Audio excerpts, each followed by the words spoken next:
Hello friends, subscribe करें हमारे channel को और बेल आइकन को भी दबाएं ताकि सारी लेटेस्ट अपडेट और वीडियो आप तक पहुंचे सबसे पहले।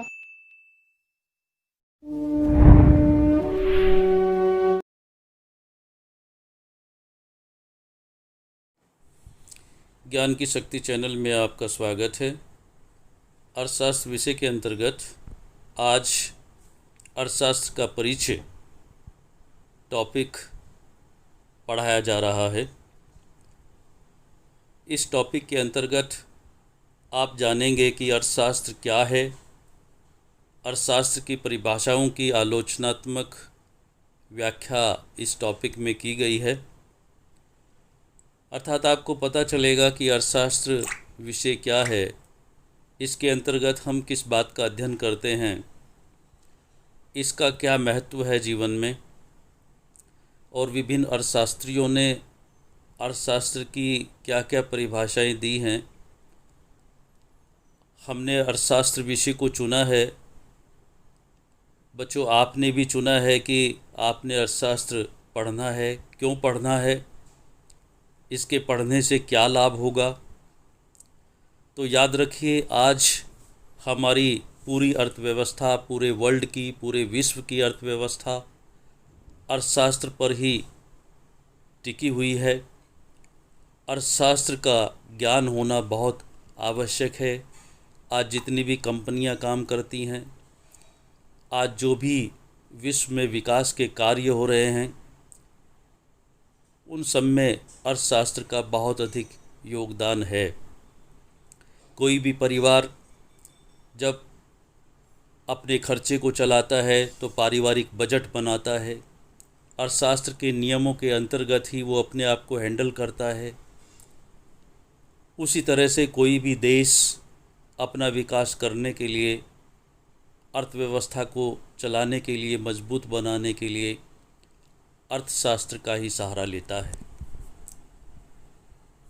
तो देखिए, सबसे पहले अर्थशास्त्र क्या है, इसे क्यों पढ़ा जाता है। मनुष्य की आवश्यकताएं असीमित हैं, किंतु इनकी तीव्रता में अंतर पाया जाता है। इनमें से कुछ आवश्यकताएं अधिक तीव्र होती हैं, जिनको संतुष्ट करना अत्यधिक आवश्यक होता है। समाज के सभी सदस्य इन आवश्यकताओं की पूर्ति के लिए प्रयत्नशील रहते हैं।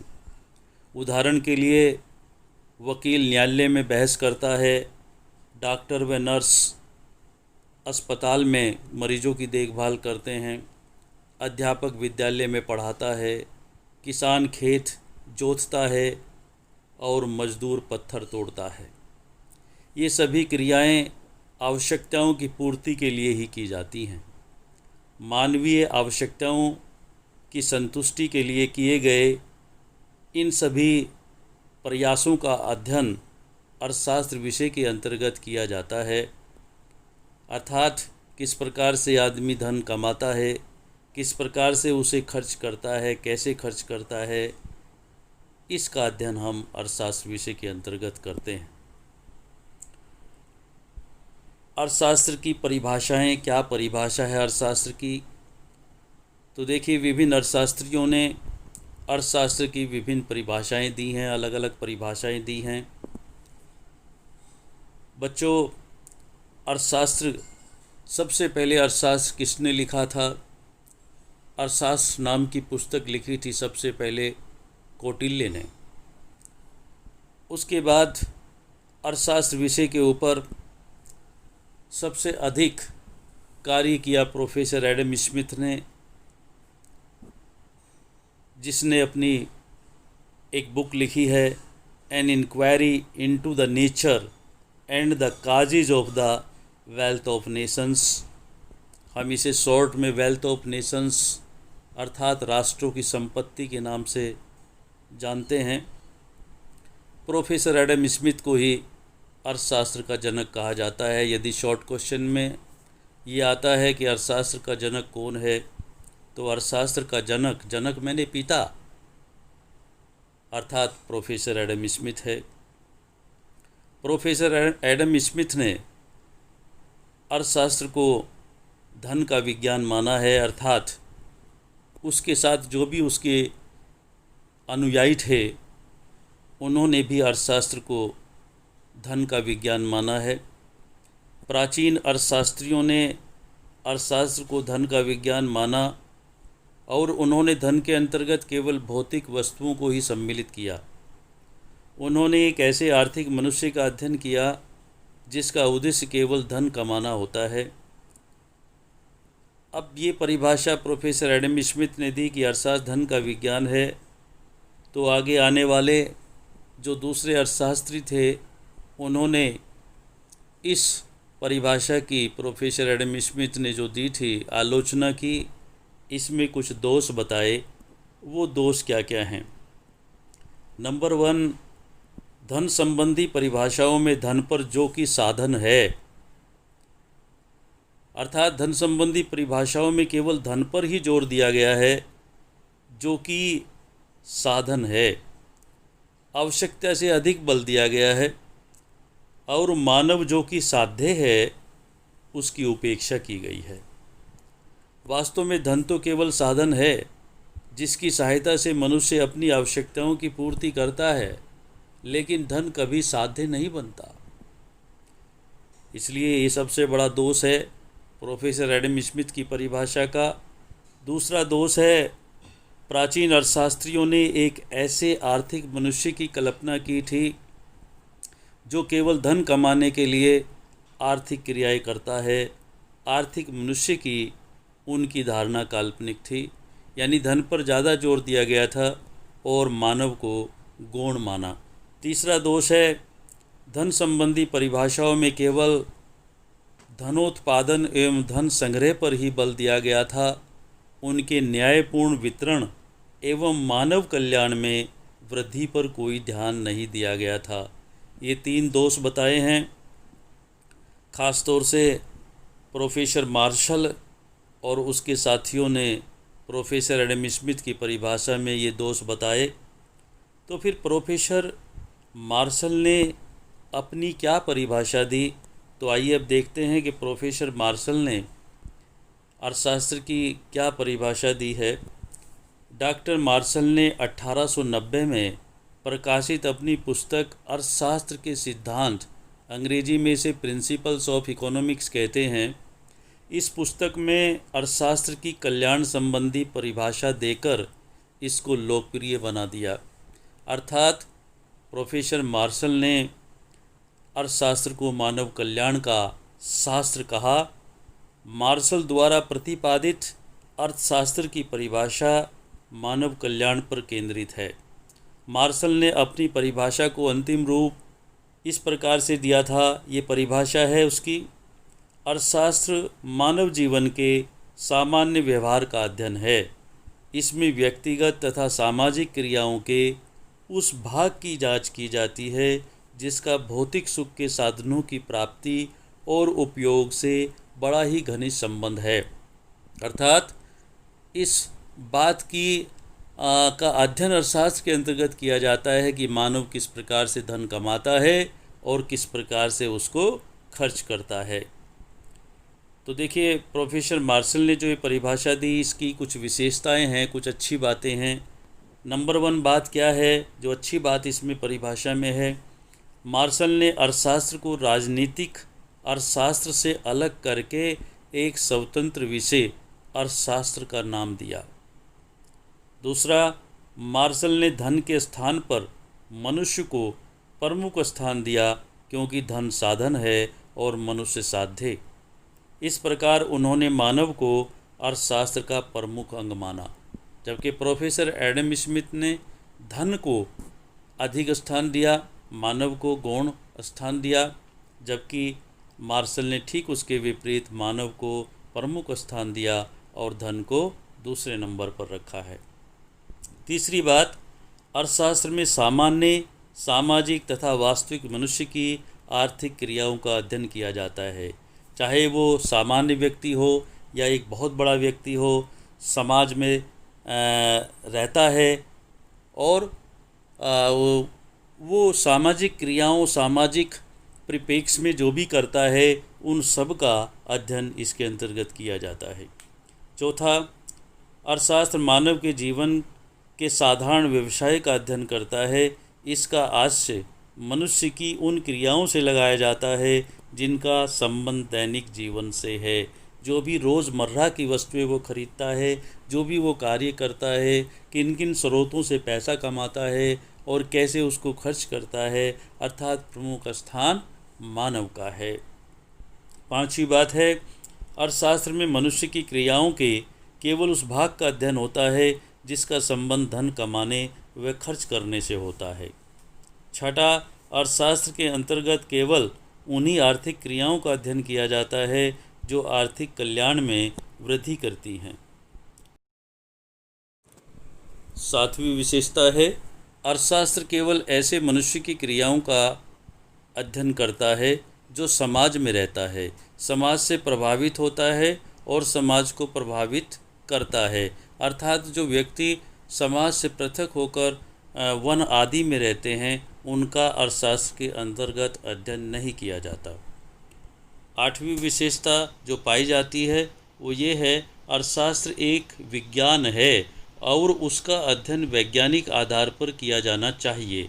मार्शल द्वारा दी गई अर्थशास्त्र की परिभाषा की कुछ आलोचनाएं भी हैं, अर्थात उससे आगे आने वाले जो भी अर्थशास्त्री हुए हैं उन्होंने भी इस परिभाषा को पढ़ा और इसमें कुछ दोष उन्होंने बताए हैं। ये कौन कौन से दोष हैं? तो दोष में नंबर 1 है, ये परिभाषाएं श्रेणी विभाजक हैं, विश्लेषणात्मक नहीं हैं। अर्थात विभाजक हैं, अलग अलग करती हैं लेकिन उनका सही विश्लेषण नहीं करती। मार्शल ने अर्थशास्त्र के अध्ययन को केवल भौतिक साधनों की प्राप्ति तथा उपयोग तक ही सीमित रखा है, परंतु साधन अभौतिक भी होते हैं, जैसे डॉक्टर, वकील, अध्यापक, मजदूर आदि की जो सेवाएं हैं, ये सेवाएं धन प्राप्ति में सहायक होती हैं। उसके बाद दूसरा दोष है, मार्शल के अनुसार अर्थशास्त्र में मनुष्य की केवल आर्थिक क्रियाओं का ही अध्ययन किया जाता है, जबकि मानव की 2 क्रियाएं होती हैं, एक आर्थिक होती हैं, एक अनार्थिक होती हैं, लेकिन अनार्थिक क्रियाओं का इसमें कोई अध्ययन नहीं किया जाता। आगे जो अर्थशास्त्री हुए हैं, रॉबिन्स नाम के जो अर्थशास्त्री हुए हैं, उन्होंने कहा है कि भाई 2 प्रकार की क्रियाएं हैं, आर्थिक एवं अनार्थिक। इन 2 भागों में जो इनको बांटा गया है ये अनुचित है, क्योंकि एक ही प्रकार की क्रिया एक समय आर्थिक हो सकती है और दूसरे समय अनार्थिक हो जाती है, इसलिए इनको दोनों 2 भागों में बांटना उचित नहीं है जो कि मार्शल ने बांटा है। तीसरा दोष इसमें है, मार्शल के अनुसार अर्थशास्त्र में मनुष्य के साधारण व्यवसाय का अध्ययन है, परंतु क्रियाओं को साधारण व्यवसाय और असाधारण व्यवसाय में बांटना संभव नहीं है। अब मान लीजिए एक मानव है, अब उसका कौन सा साधारण व्यवसाय है और कौन सा उसका असाधारण है, हम तो इसी बात में उसका विश्लेषण करते रह जाएंगे, तो इसको ऐसे बांटना संभव नहीं है। चौथा, अर्थशास्त्र को कल्याण से संबंध करना अनुचित है। प्रोफेसर रॉबिन्स के अनुसार अर्थशास्त्र को कल्याण से संबंध करना अनुचित है, क्योंकि मानव कल्याण एक मनोवैज्ञानिक धारणा है जिसकी सही माप संभव नहीं है। पांचवा, अर्थशास्त्र उद्देश्यों के प्रति तटस्थ है। इसमें रॉबिन्स ने दोष निकाला है, ये कहते हुए कि अर्थशास्त्र उद्देश्यों के प्रति तटस्थ है, उद्देश्य अच्छे हों अथवा बुरे, अर्थशास्त्र का इनसे कोई संबंध नहीं है। छठा, अर्थशास्त्र एक मानव विज्ञान है। प्रोफेसर मार्शल ने अर्थशास्त्र को सामाजिक विज्ञान बताया, परंतु प्रोफेसर रॉबिन्स इसे मानव विज्ञान मानते हैं। वो कहते हैं, जबकि मार्शल ने कहा कि भाई केवल उसी अर्थशास्त्र के अंतर्गत उसी व्यक्ति का अध्ययन किया जाएगा जो समाज में रहता है, लेकिन प्रोफेसर रॉबिन्स ने इस बात का खंडन करते हुए कहा कि अर्थशास्त्र के अंतर्गत सभी मानव का अध्ययन किया जाता है, चाहे वो समाज में रहता है या समाज से अलग कहीं वन में रहता है, सभी का अध्ययन किया जाएगा।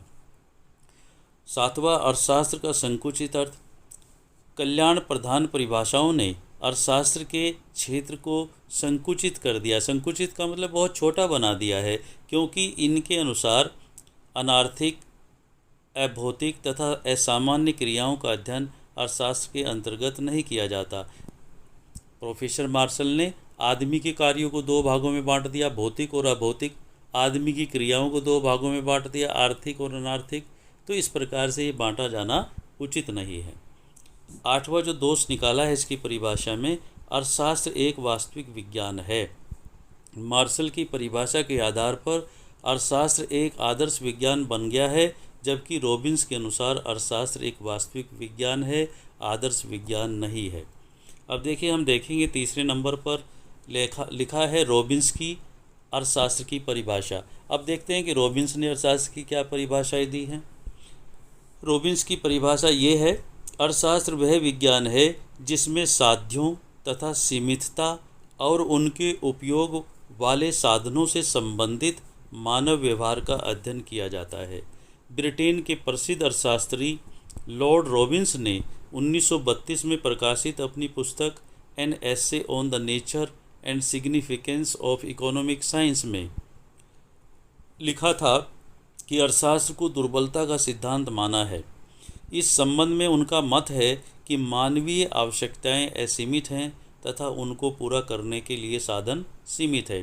तो जो भी व्यक्ति अपनी असीमित आवश्यकताओं की पूर्ति करेगा तो पहले वो उनको कर्म में लगाएगा। सबसे पहले जो बहुत ज़रूरी है उन आवश्यकताओं को पूरा करेगा, क्योंकि उसके पास साधन सीमित हैं। साधन सीमित का मतलब पैसा सीमित है, आवश्यकताएं असीमित हैं, तो उनको उसे कर्म में लगाना पड़ेगा कि कौन सी आवश्यकता पहले ज़रूरी है उसको पूरा करे और जो ज़रूरी नहीं है उनको बाद में पूरा करे। इस परिभाषा की भी कुछ विशेषताएं हैं, वो कौन सी हैं।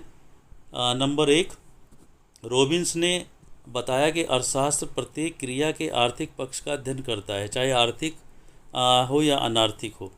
इस प्रकार ये परिभाषा अर्थशास्त्र को आर्थिक अनार्थिक क्रियाओं, भौतिक अभौतिक, कल्याण एवं साधारण असाधारण व्यवसाय आदि के बंधन से मुक्त कर देती है। जो काम मार्शल ने किया था उसने ठीक इसके विपरीत किया। दूसरा है, प्रोफेसर रॉबिन्स ने सामाजिक व्यवहार के स्थान पर मानव व्यवहार को अर्थशास्त्र का विषय क्षेत्र माना है, इसलिए इस विज्ञान का कार्य क्षेत्र अपेक्षाकृत अधिक व्यापक है। अर्थात इसने बता दिया कि अर्थशास्त्र के अंतर्गत सभी मानव का अध्ययन किया जाएगा। तीसरा, प्रोफेसर रॉबिन्स ने अर्थशास्त्र को केवल वास्तविक विज्ञान माना है, उनकी दृष्टि में अर्थशास्त्र उद्देश्यों के प्रति तटस्थ है। चौथा, यह परिभाषा सार्वभौमिक है, यह सभी देशों एवं सभी आर्थिक प्रणालियों के संबंध में लागू होती है, अर्थात सभी जगह लागू होती है, सभी इसको स्वीकार करते हैं। व्यवहार में भी इसी परिभाषा को श्रेष्ठ माना गया है। पांचवा, आर्थिक समस्या का जन्म आवश्यकताओं की असीमितता एवं साधनों की दुर्बलता के कारण होता है। यह आर्थिक समस्या ही अर्थशास्त्र की विषय सामग्री है। उसके बाद इसमें चौथे नंबर पर प्रोफेसर जेके मेहता हैं, उनके द्वारा भी परिभाषा दी गई है। और प्रोफेसर जेके मेहता ने अर्थशास्त्र को आवश्यकता विहीन अर्थशास्त्र माना है। उन्होंने कहा कि अर्थशास्त्र एक विज्ञान है जो आवश्यकता विहीन अवस्था प्राप्त करने में मानव व्यवहार का एक साधन के रूप में अध्ययन करता है। इस परिभाषा की भी कुछ विशेषताएं हैं, जिसमें कि नंबर 1, यह परिभाषा मनोविज्ञान तथा नैतिकता पर आधारित है। दूसरा, प्रोफेसर मेहता संतुष्टि के स्थान पर सुख की प्राप्ति को मानव जीवन का लक्ष्य मानते हैं। तीसरा, यह परिभाषा साम्यवादी अवस्था का समर्थन करती है। नंबर 4, प्रोफेसर मेहता के अर्थशास्त्र की प्रकृति स्टैटिक है, अर्थात प्रोफेसर मेहता ने बताया है कि अर्थशास्त्र की जो नेचर है, जो प्रकृति है, वो स्टैटिक है। इस परिभाषा की भी आलोचना की गई आगे आने वाले अर्थशास्त्रियों के द्वारा, और उसमें जो आलोचना की गई, जो दोष बताए गए हैं, उसमें नंबर 1 पर आता है, प्रोफेसर मेहता की परिभाषा अर्थशास्त्र को अनावश्यक रूप से धर्म, दर्शन तथा नीति शास्त्र से संबंधित कर देती है और इस प्रकार अर्थशास्त्र को अव्यवहारिक बना देती है। दूसरा, प्रोफेसर मेहता अर्थशास्त्र को केवल आदर्श विज्ञान मानते हैं, जबकि यह आदर्श विज्ञान होने के साथ साथ वास्तविक विज्ञान भी है। तीसरा, प्रोफेसर मेहता की परिभाषा भौतिक विकास की विरोधी है, क्योंकि सभ्यता के विकास से मनुष्य की आवश्यकताएं बढ़ती हैं, न कि घटती हैं। चौथा, प्रोफेसर मेहता की परिभाषा को स्वीकार कर लेने पर अर्थशास्त्र का महत्व ही समाप्त हो जाता है। अर्थात कुल मिलाकर प्रोफेसर मेहता के अनुसार जो परिभाषा दी गई है उसको श्रेष्ठ नहीं माना गया है, बल्कि उसको सबसे दोषपूर्ण माना गया है। नंबर 5, अर्थशास्त्र की एक विकास केंद्रित परिभाषा।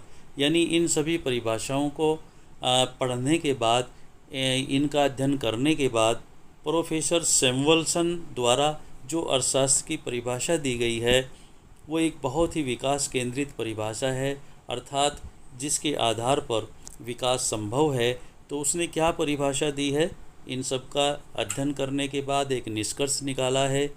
अर्थशास्त्र इस बात का अध्ययन करता है कि व्यक्ति और समाज अनेक प्रयोग में आ सकने वाले उत्पादन के सीमित साधनों का चुनाव एक समय अवधि में विभिन्न वस्तुओं के उत्पादन में लगाने और उनको समाज में विभिन्न व्यक्तियों और समूहों के उपभोग हेतु वर्तमान व भविष्य में बांटने के लिए किस प्रकार करते हैं, ऐसा वे चाहें मुद्रा का प्रयोग करके करें अथवा इसके बिना करें।